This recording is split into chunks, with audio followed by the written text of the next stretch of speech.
25 қазан Республика күніне орай Алматы қаласы қоғамдық даму басқармасы жобалық кеңсесінің қызметкерлері алматылықтардың ұлттық мереке қарсаңындағы көңіл күйін біліп, жүрек жарды тілектерін естуге шықты.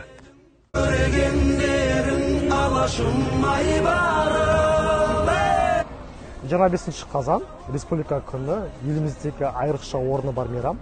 Өйткені бұл мейрамда еліміздің бірлігі, тәуелсіздігі, тұтастығы мен ынтымақтастығы өте жақсы көрсетілген. Барша алматылықтарды осы мейраммен шын жүректен құттықтаймын. Еліміз аман, жұртымыз тыныш болсын.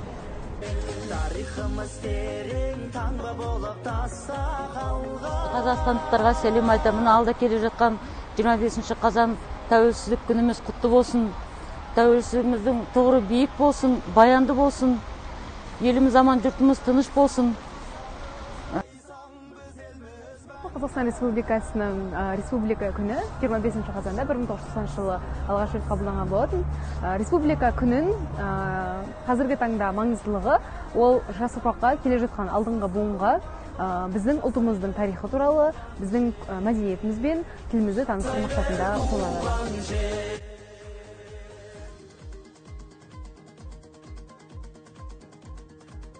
Ұлтта, елде өзінің намысы болу керек. Арқа тірек ұғымдары, рәміздері, сонда ел болады.